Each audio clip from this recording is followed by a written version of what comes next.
आज हम क्रिया तथा क्रिया के भेद का अध्ययन करेंगे। तो चलिए अब हम क्रिया क्या होती है इसे जानते हैं।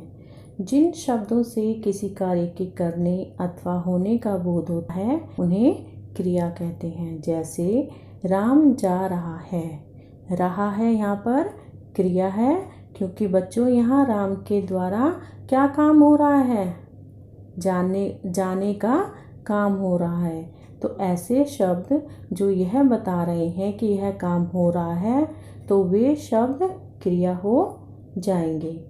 जब हम क्रिया की बात करते हैं तो बच्चों धातु का नाम सर्वप्रथम आता है।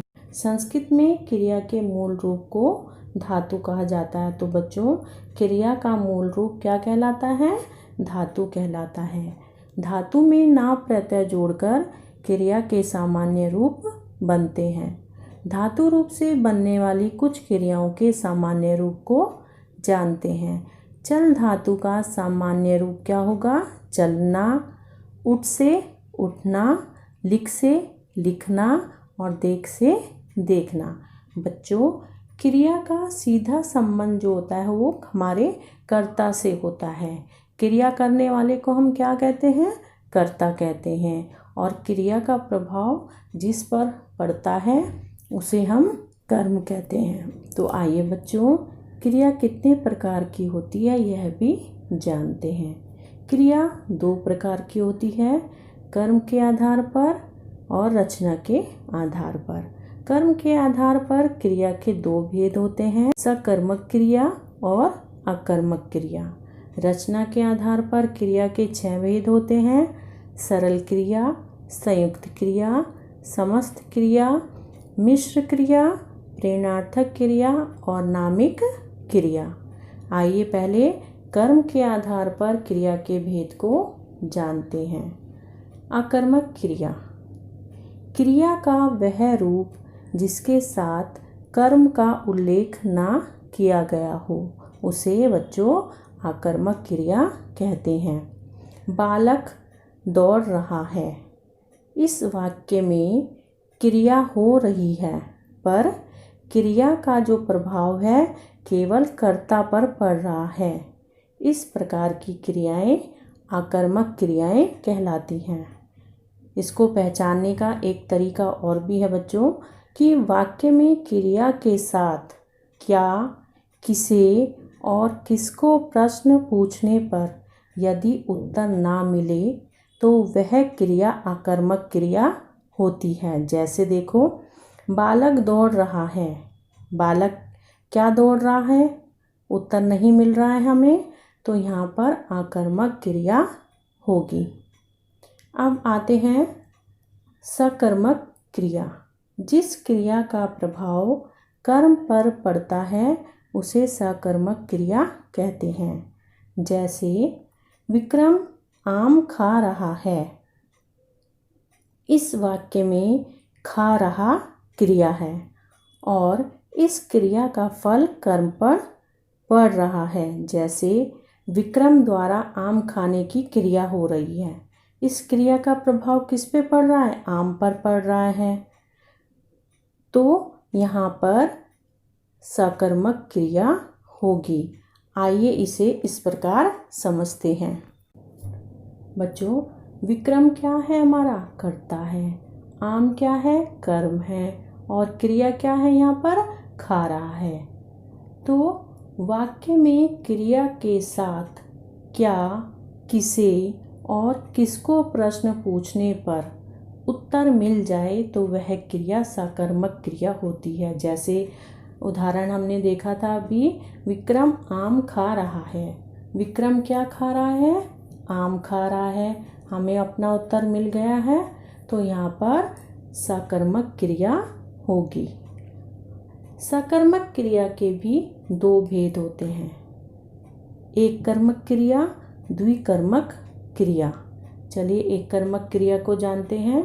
जिस क्रिया के साथ केवल एक ही कर्म हो उसे एक कर्मक क्रिया कहते हैं। जैसे राम सेब खाता है, इस वाक्य में एक ही कर्म का उल्लेख किया गया है, अतः यह एक कर्मक क्रिया है।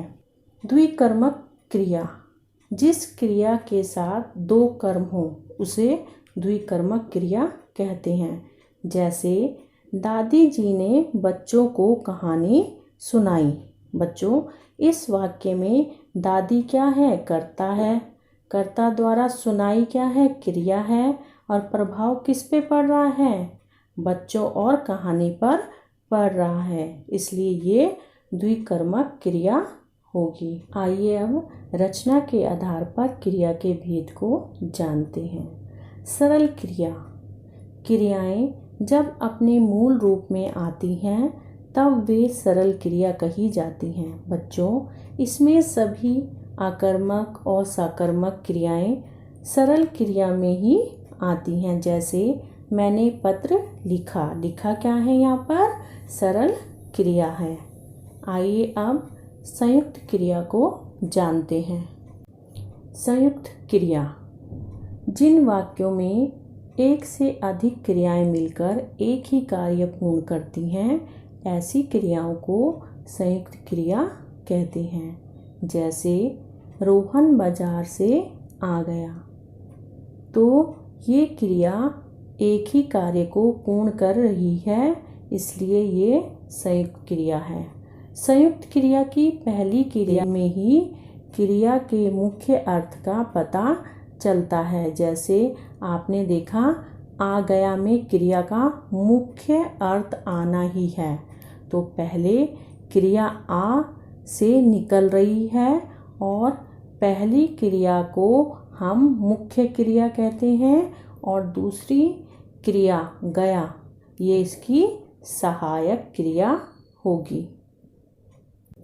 आइए अब समस्त क्रिया को जानते हैं। समस्त क्रियाएं भी संयुक्त क्रियाओं की भांति दो विभिन्न धातुओं से बनती हैं। दोनों क्रियाओं के मध्य योजक चिन्ह होता है। समस्त क्रिया रूपों में दोनों ही धातुओं का अर्थ बना रहता है। जैसे वह लिख पढ़ सकता है। बच्चों, इस वाक्य में लिख पढ़ का अर्थ है वह लिख भी सकता है और पढ़ भी सकता है। अतः यहाँ पर दोनों क्रियाएं अपना अपना अर्थ बनाए हुए हैं, इसलिए यह समस्त क्रिया होगी। आइए अब मिश्र क्रिया को समझते हैं। मिश्र क्रिया की रचना मूल क्रिया के आरंभ में संज्ञा, सर्वनाम, विशेषण शब्द जोड़कर की जाती है। बच्चों, इसका मतलब है मिश्र क्रिया का पहला भाग संज्ञा, सर्वनाम, विशेषण होता है और दूसरा भाग क्रिया होता है। आइए मैं आपको उदाहरण द्वारा समझाती हूँ। भूख लगना, बच्चों इसमें संज्ञा है भूख, लगना है क्रिया।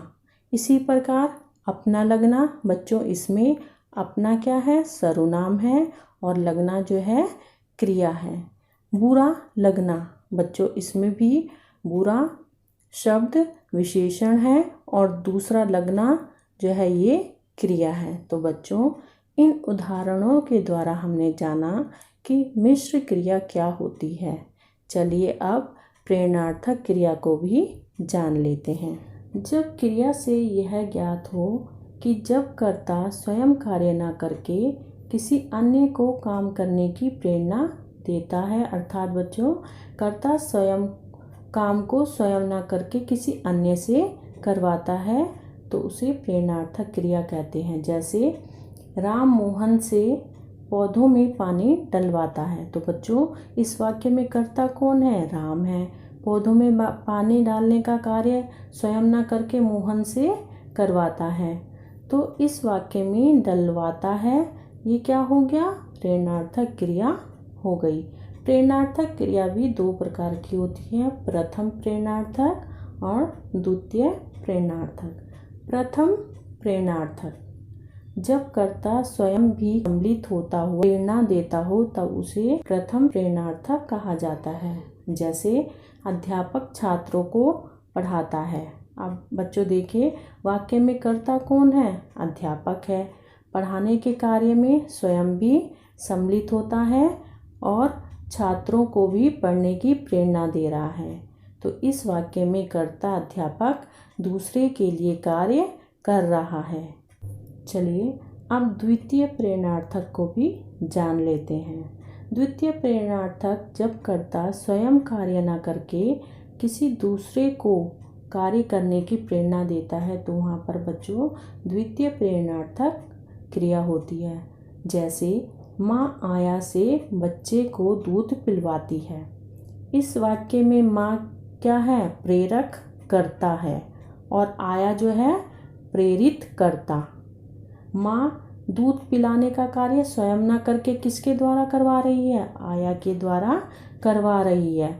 उसको उस कार्य करने की प्रेरणा दे रही है, अर्थात प्रेरक कर्ता कार्य करने में शामिल नहीं है। तो बच्चों इस वाक्य का अर्थ हुआ कि माँ आया को प्रेरित करती है, आया बच्चे को प्रेरित कर रही है और बच्चा दूध पी रहा है। तो चलिए बच्चों अब हम क्रिया के अंतिम भेद को भी जान लेते हैं। अंतिम भेद है नामिक या नाम धातु क्रिया। संज्ञा, सर्वनाम, विशेषण, अनुकरणीयवाची शब्दों में ना प्रत्यय जोड़कर बनने वाली धातुओं को हम नाम धातु क्रियाएं कहते हैं। जैसे हमें दूसरे के धन को देखकर ललचाना नहीं चाहिए। यहाँ पर ललचाना क्या है? नाम धातु क्रिया है। क्यों? क्योंकि यह संज्ञा शब्द लालच में ना प्रत्यय जोड़कर बना है, जिससे ललचाना शब्द बना है, इसलिए यह नाम धातु क्रिया है। तो बच्चों आज हमने क्रिया और क्रिया के सभी भेदों को अच्छे से समझ लिया है। मैं आशा करती हूँ आप सभी को यह समझ में आ गया होगा। धन्यवाद।